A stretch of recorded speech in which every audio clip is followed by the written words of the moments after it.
back to Tao Twang. I'm Dave. We got kind of a groover here today. I'll show you the chords in just a second. I'll have a little bit of that loop that I just played over at the end of this lesson for you to practice with.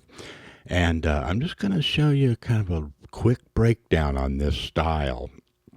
Kind of a funky, kind of R&B, kind of an old school sound.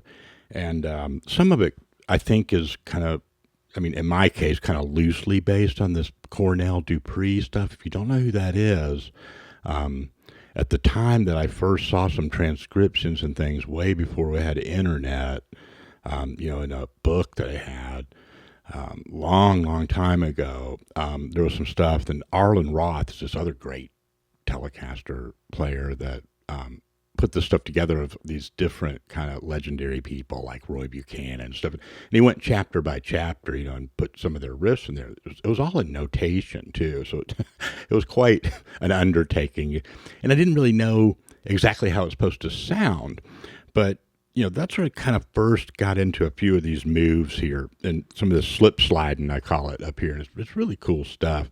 I'm going to kind of try to unpack it for you and present it in a way that you can really use and have some fun with right away. So the first thing we got going on here is just two chords, just major triads, D and G. Okay. And I kind of did just the chords statements at the beginning of that demo, then a little bit of that skanky rhythm that...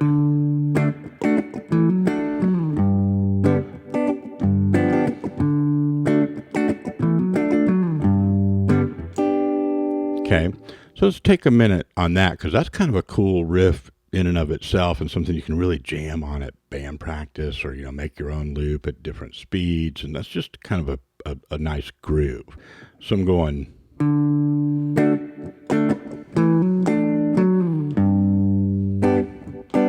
See, I'm kind of anticipating the downbeat with just the root note. After a while, you can come down more on the whole chord. But that's kind of a good way to go about this, I think. And let me do that again slowly.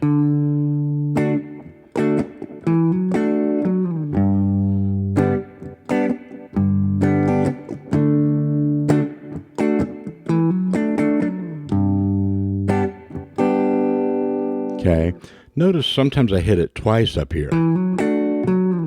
Or... Okay, that's just a little nuance that you can do, Don't really have to think about it. It's just, but practice them both. Then when you're doing, these kinds of rhythms, you'll naturally just start dropping in little variations of it. And that's cool. That sounds good, right? That keeps it more interesting. So that's pretty straightforward. You might, if you're not used to that kind of right hand skanking and stuff, just spend a little time, go off to the side. Don't try to stay up with the tempo of the track. I made the tempo on this backing track to where I thought like it would still carry the groove well. I could actually imagine this piece being faster than it is on the backing track. But, I like the challenge of kind of slowing things down and still trying to keep that groove feeling. I think that's a really nice skill, and hopefully it helps with when you're learning new stuff. You don't need a real fast tempo, to learn this stuff. So we got that.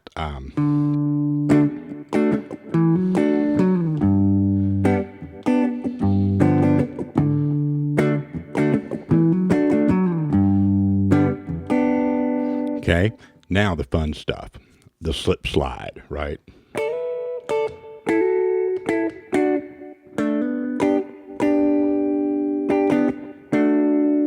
Okay, so the first move on that is just using the top, the highest two strings, the E and the B. I'm on the 10th fret, sliding up to the 12th with my index finger or pointer and back. So on the slide, I don't really pick it up here, but when I come back down, I hit it again. Let's practice that. And you can, do different timings and things. And as you'll see in here in just a minute, you can really, improvise with these basic moves. So what you want to do is get just these mechanics down. I'm going to keep this pretty, nuts and bolts. And that's the next thing. So that's those two notes. Use your ear, not just your eyes. Unless you're only using your ears. Then you're probably ahead of most of us anyway, right? Okay.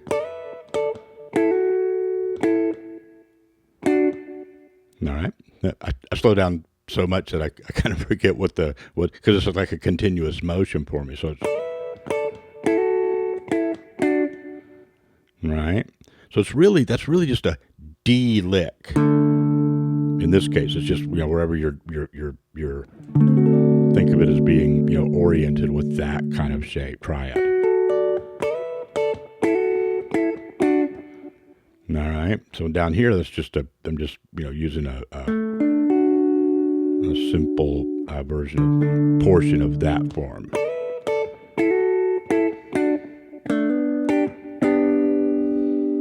And hammering. If the hammering bothers you at first, just make that little.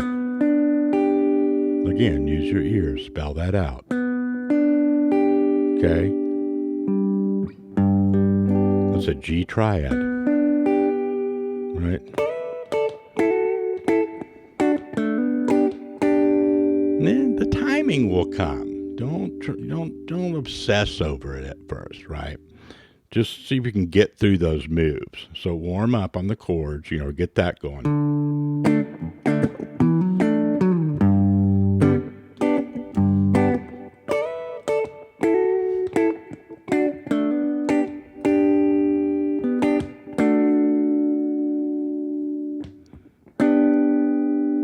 So if you think of this as 2 times around the 2 chords, or I guess an 8-bar phrase, right? The last 2 are just, holding onto that D, going back up to that G. Let's put the track on for a second so you can see how that kind of fits together. See, it's a little quicker.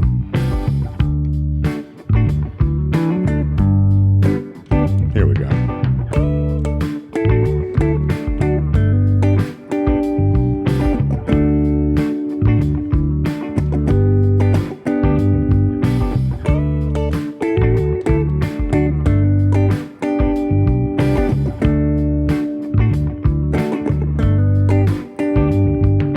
Okay, I'm going to leave that on for a second. Practice that hammer and that.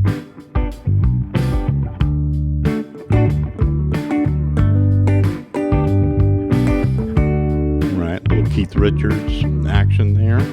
So the only other thing I did in that intro, and what I would encourage you to do as a practice routine here, is really work on those mechanics. Put time in on it. Then just get in this basic shape of D major pentatonic.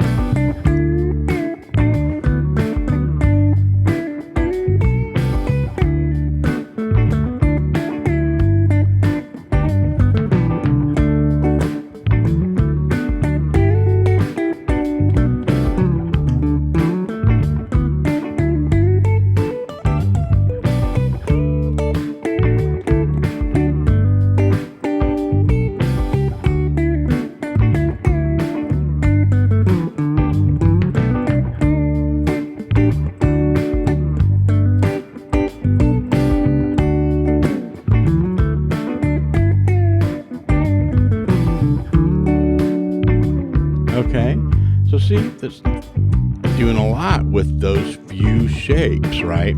Now, one thing that I do want to point out is this little deal right here. When you're in that kind of home base there for your D major pentatonic,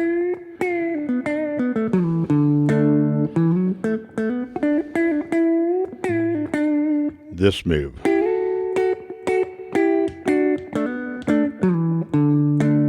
So just adding these in.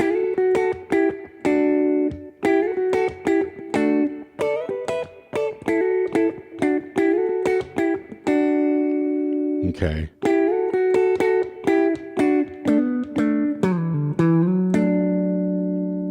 just a good, solid little other piece to really make sure that you memorize, right? So you put your chord statements in, the riff down here, a little bit of that slip and slide, and then a little bit of that major pentatonic with a few of those double stops.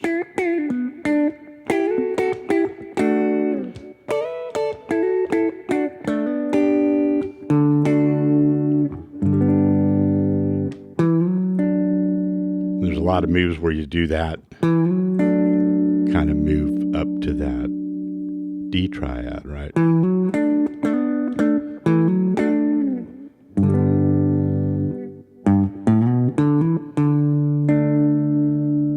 All right. So some of it resembles some of that southern rock stuff that we do too, right? That kind of that hammering, just shifting gears a little bit on the feel and the groove, right? So I think that'll do it. Get you to the practice loop here in just a second. Let me know how this goes. Have a great weekend. I'll talk to you soon.